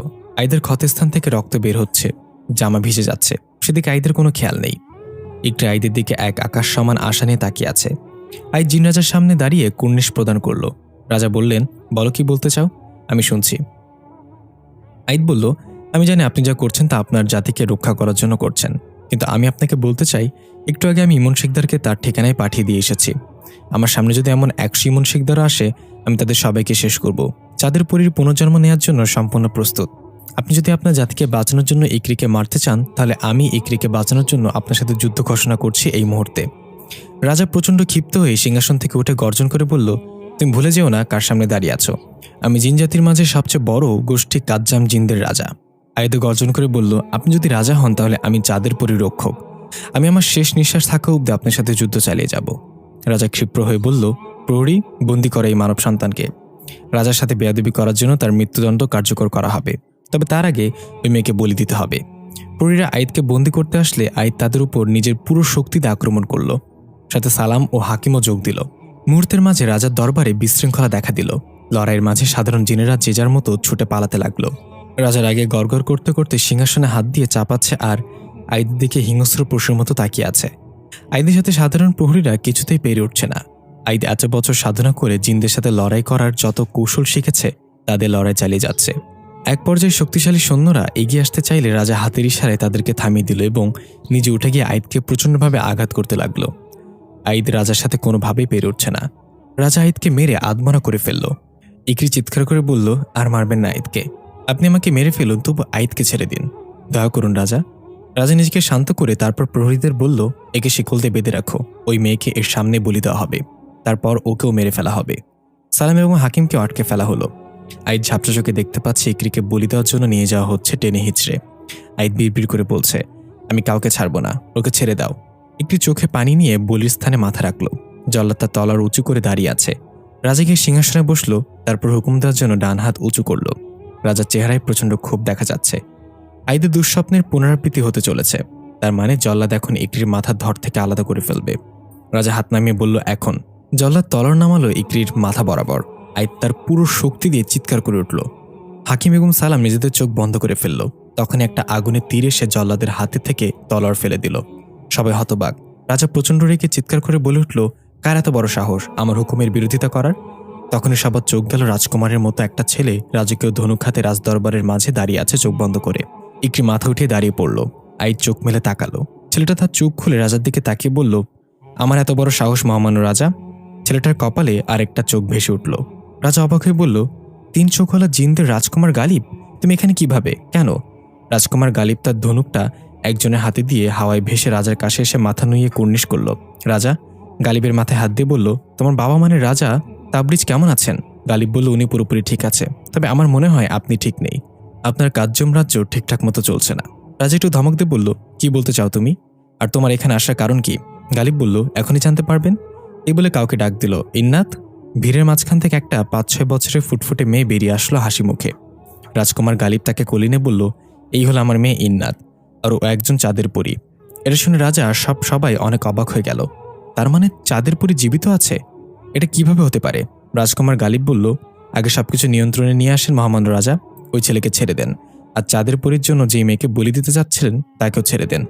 তারপর আমরা বসে কথা বলবো। মৃত্যু ছাড়াও অন্য উপায় আছে। রাজা রাজকুমার গালিবের কথা শুনে অনেক খুশি হয়ে আইদকে ছেড়ে দিল এবং প্রয়োজনীয় চিকিৎসা দিল। ইকরিকেও ছেড়ে দেওয়া হলো। তারপর মজলিসে সবাই একসাথে বসলো। রাজা জিজ্ঞাসা করলো, এবার বলো রাজকুমার গালিব, তোমার নিজের মেয়েও একজন চাঁদের পরী হওয়া সত্ত্বেও কিভাবে তাকে রাজা তাবজির বাঁচিয়ে রাখলো?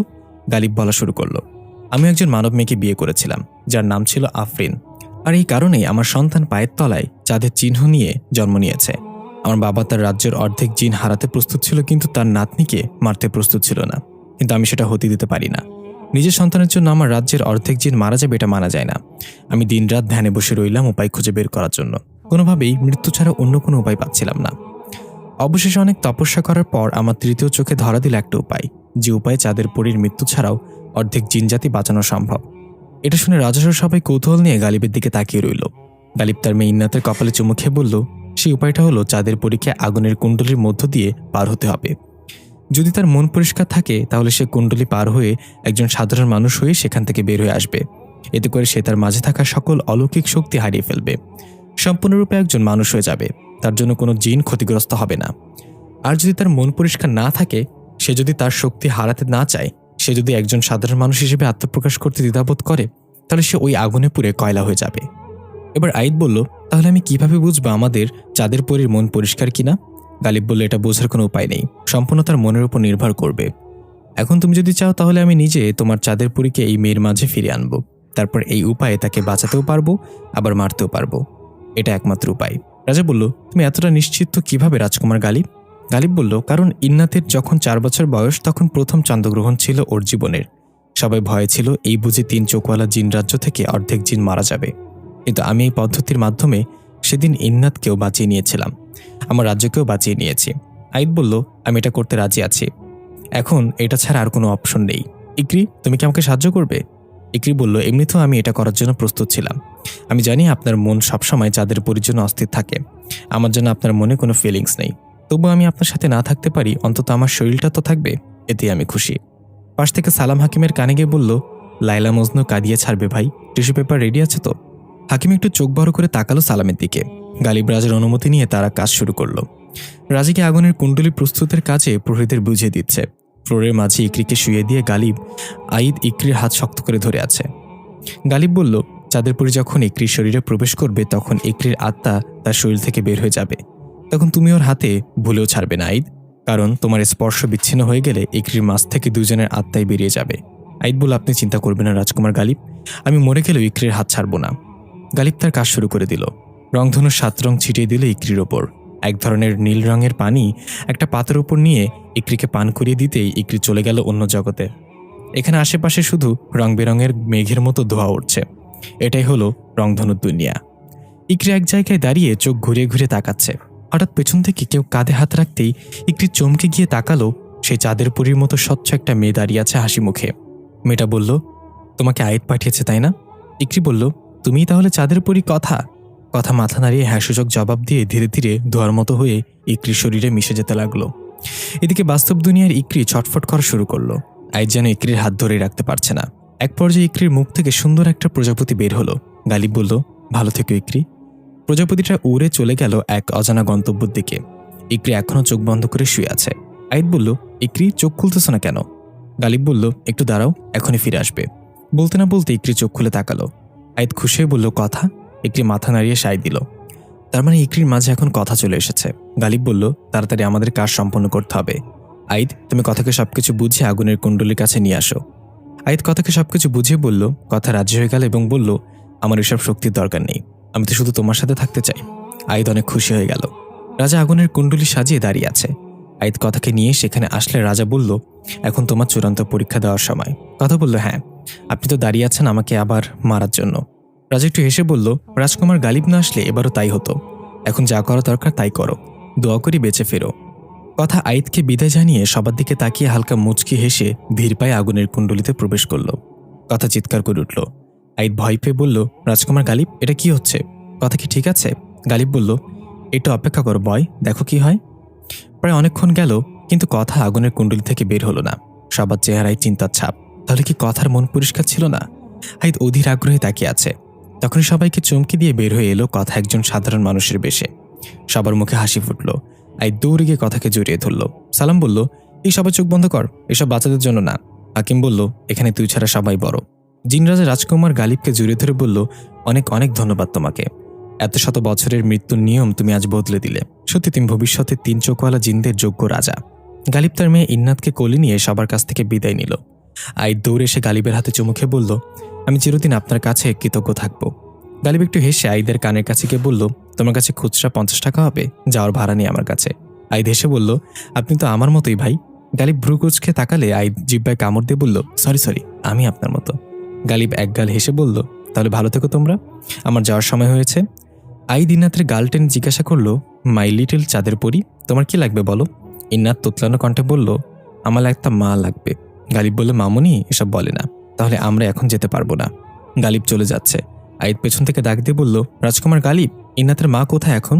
গালিব কিছু না বলে আকাশের দিকে ইশারা করলো। আমরা বুঝতে পারি আফরিন আর বেঁচে নেই। রাজকুমার গালিব ধীরে ধীরে অদৃশ্য হয়ে গেল তার চাঁদের পরীকে নিয়ে। 10 দিন পর আয়াত এবং কথা বিয়ে করে নিয়েছে। আজ তাদের বাসর রাত। আয়াত ঘরে ঢুকে দেখলো কথা লম্বা একটা ঘোমটা টেনে বসে আছে। আয়াত আস্তে আস্তে এগিয়ে যাচ্ছে। তখনই থেমে গিয়ে আশেপাশে তাকিয়ে বলল, সালাম, বের হয়ে আয়, নাহলে কিন্তু। সালাম 32টা দাঁত বের করে খাটের তলা থেকে বের হয়ে এলো। আয়াত বলল, তুই বের হবি নাকি আমি পা ইউজ করব? সালাম বলল, পা কিন্তু আমারও আছে ওস্তাদ। আয়াত চোখ বড় বড় করে তাকালো। সালাম বলল, সেগুলো দিয়ে আমি হেঁটে হেঁটে বের হয়ে যাব এখন। এই বলে সালাম বের হয়ে গেল। বাইরে গিয়ে দেখলো হাকিম আর হাবিবা বাগানের দোলনায় বসে গল্প করছে। সালাম নাক ছিটকে বলল, ঢং দেখে বাঁচি না, এসব লটর পটর করা আমার কাছে একদম বিরক্ত লাগে। মাইয়া মানুষ আমার 2 চোখের বিষ। হাকিম ডাক দিয়ে বলল, ওই বিষ খেয়ে তুই মরে যা। সালাম বলল, তুই মর হালা, আমি দেশের সম্পদ, আমাকে বেঁচে থাকতে হবে। আয়াত হাঁপ ছেড়ে খাটের কাছে গিয়ে দাঁড়াতেই কত ঝটপট খাট থেকে নেমে আয়াতকে পা ছুঁয়ে সালাম করলো। আয়াত খুশির ঠেলায় বলে ফেললো, বেঁচে থাকো মা, বেঁচে থাকো। বলে জিব্বায় কামড় দিয়ে বলল, হায় আল্লাহ, এটা কি বললাম আমি? কথা ঘোমটা টান দিয়ে নামিয়ে রাগান্বিত দৃষ্টিতে আয়াতের দিকে তাকে বলল, কি বললি তুই? আয়াত বলল, সরি, ভুলে গালতি হো গেয়া। কথা আয়াতের উপর ঝাঁপিয়ে পড়ল। অবশেষে কথা আয়াতকে জড়িয়ে ধরে দাঁড়িয়ে রইল। আয়াত বলল, তুমি আমার চোখের পানি হয়ে যাও, আমি তোমাকে হারানোর ভয় কখনো কাঁদবো না। কথা বলল, হয়ে গেলাম আমার প্রিয় রক্ষক। এদিকে আমরা দেখতে পাই ফারদিন চৌধুরী হাঁটু গেড়ে বসে আছে একটা কালো ছায়ার সামনে। ছায়াটার মাথায় বড় বড় 2টা শিং। ছায়াটা বলে উঠল, আমি তোমাকে ইমন শিকদারের চেয়ে দ্বিগুণ শক্তিশালী করে দিব। তোমার লক্ষ্য একটাই হবে, কথার মাঝে তোমার চাঁদের পরীকে ফিরিয়ে এনে কাজ্জাম জিনদের অর্ধেক মেরে ফেলা। ফারদিন চৌধুরী মাথা উঠিয়ে